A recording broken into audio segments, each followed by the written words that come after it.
The Gender at Work report by the World Bank suggests that women's participation in the labor force globally has remained stagnant over the past 2 decades, declining from 57 to 55%.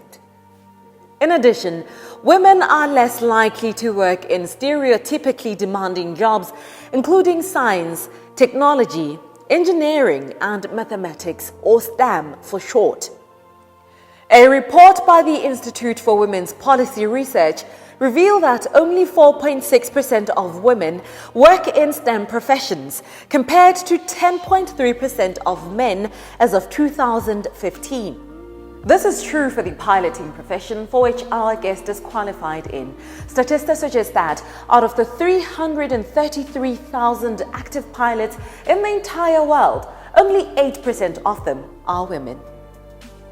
Our guest, Captain Khomozo Phatsima, is the founder and president of Dare to Dream, a youth-run profit organization that is aimed at inspiring young women especially to fall in love with professions in STEM.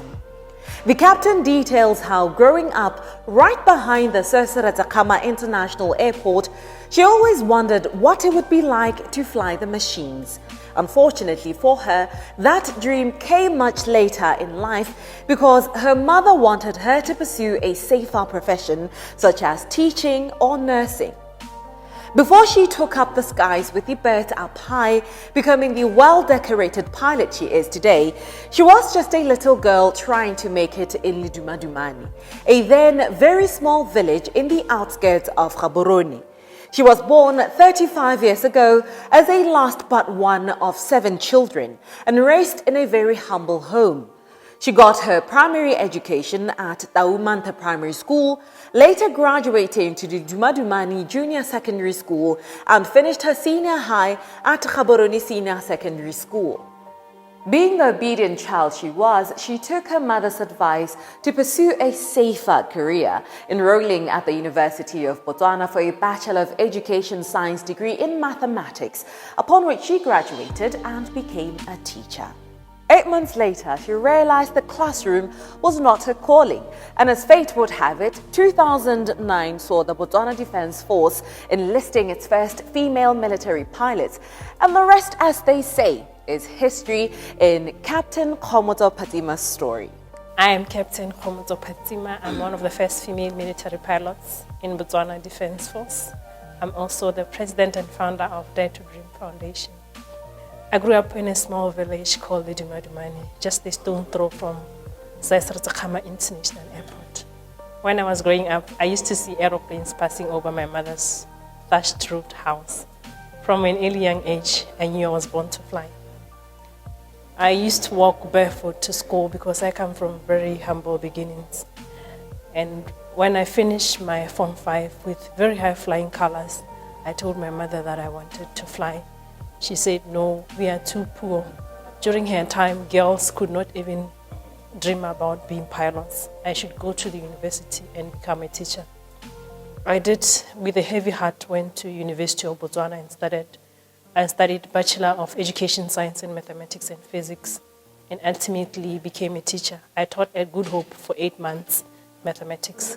After 8 months, the Botswana Defence Force decided to enlist its first female military pilot. I knew that nobody was going to stand on my way. I left teaching and joined the army. My mother cried. But I told her, no, mother, this is my dream. This is what resonates in my heart. This is what I want. So I went into the army. The first year was very, very painful. They made us walk kilometers only cars could travel. I used to walk 120 kilometers in all kinds of weather conditions. I learned tactics. I learned how to shoot a gun. I learned martial arts. I learned all sorts of things, leadership and how to lead men to war. It was a beautiful and exciting experience. I was one of the first female officers to be trained in Botswana. So after that, I went to Tebepaso Air Base. We trained for 18 months as one of the first female pilots in the country. After 18 months, I was transferred to Francistown Air Base. As you know, the Okavango Delta and up there in Maun, there are a lot of poachers who are killing our elephants and rhinos. I was deployed there as a pilot and an aviation safety officer, helping the ground forces with air power. We used to do aerial patrols. We used to take food for soldiers. We used to transport soldiers around Botswana. So I had the privilege to be part of young people who were helping the country in curbing poaching. After qualifying as one of the first female military pilots, I looked back and said, when I was growing up, I never had a chance to sit down like this with a pilot. Now, had I had any chance to sit inside an aeroplane until I had the opportunity to fly it, I started there to dream to inspire the next generation, but especially the girls and those who come from underprivileged families and rural backgrounds like myself, that it is possible for you to come from nothing and be something in life. So that's why I started there to dream. And then I have been in the army for 10 years. In those 10 years, I started there to dream, and I had the opportunity to be chosen by the 44th President of the United States as one of the young leaders changing the narrative of our communities, our country, and the African continent. I was taken to the United States of America for the International Visitor Leadership Program. We had a tour of the United States of America. I think we went to around 15 to 20 states in the United States on a leadership tour. I also won the Commonwealth Point of Light Award by Her Majesty the Queen, the British High Commissioner. I also was given the Best Female of the Year 2017. Through this, I was still in the army at the same time, traveling the world. So in 2019, I decided that I was leaving the army after serving for 10 years so that I can fully focus on my foundation as well as on my business that I'll tell you about. But what was finally the turning point for your family, especially your mother, to, allow you or be at ease with you pursuing your dream of flying? I would say that there was never a turning point, because my mother kept on telling me that every time when there was an accident of a plane maybe crashing somewhere, my mother will call and make sure that it wasn't me. She was never settled throughout my journey. And she told me that, Wanaka, go to school and work in the office. Little did she know that the aeroplanes is my office, the cockpit is my office.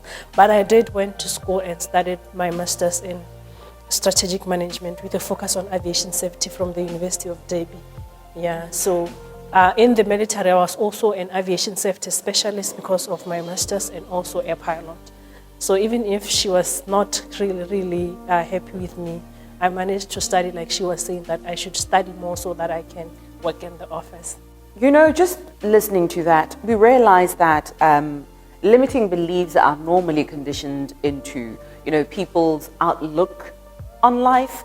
It may be because of, their background or the generation within which they grew up. But how do you think those can be worked over so that, we have an open society or an open-minded society? To be a pilot and to be a soldier for a girl child is something that even anywhere across the world, you realize that there are only 8% of female pilots, and 3% of them are black, and very few of them come from the military background. So this is something that is not even used to across the world. That's why we do the work that we do, so that we can tell people that it is possible for young girls to go into these beliefs. So sometimes it's even about the way our world is. Not many girls get into the science, the technology, and the piloting and aeronautics fields. It's something that is not really done. Also, most importantly, the culture. My mother said during our time, a girl child could never even dream of flying planes.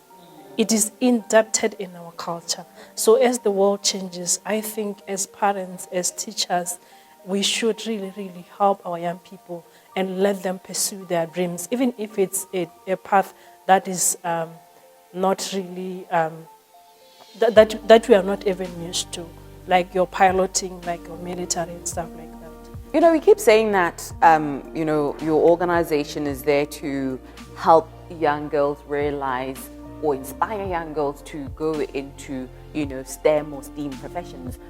But what do you think can be or is the responsibility of young girls in realizing this for themselves? I think just like myself, having grown up from humble beginnings, going to school barefoot, that thing on its own motivated me and said, I want a better life for myself. I want a better life for my community. I want a better life for my family and my nation. I'm going to do whatever it takes to make sure that I change the narrative of where I come from and impact more young people with even my success. So I think what we can say to the girl child out there, that be fearless in the pursuit of what sets your soul on fire. It's not going to be easy. There are going to be a lot of doors that are going to be closed on your face because of the stereotypes of our culture.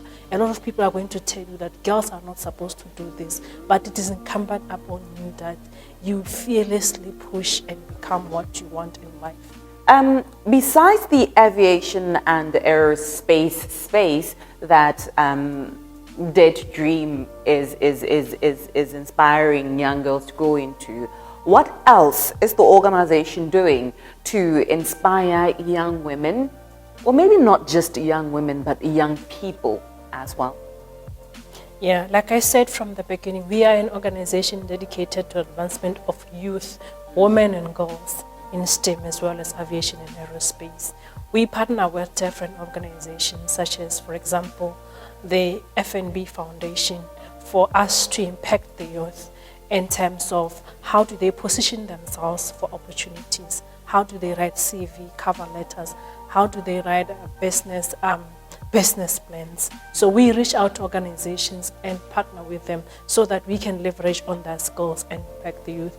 We also have a partnership with Airbus Foundation. Airbus is one of the largest aircraft manufacturers in the world. We have partnered with them.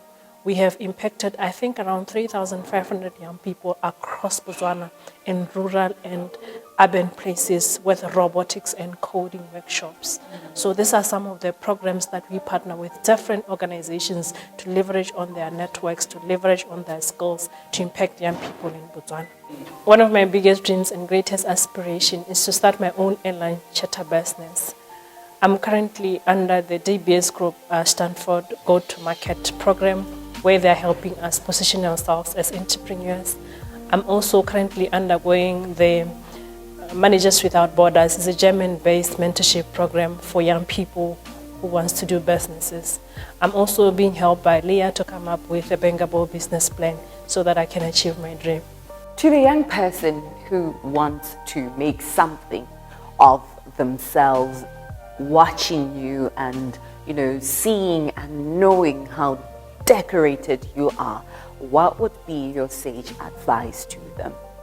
To the young person who's hoping to make something for themselves, I'll say that the landscape and the terrain has changed. COVID-19 has impacted a lot of us in a very negative way. We should not lose hope. We should keep pushing no matter the challenges and make sure that we go out there and achieve our dreams. And nobody owes you anything as a young person. You really, really need to stand up for yourself and open up opportunities for yourself and open opportunities for others. As you do that, the world and the universe will bring good things for you.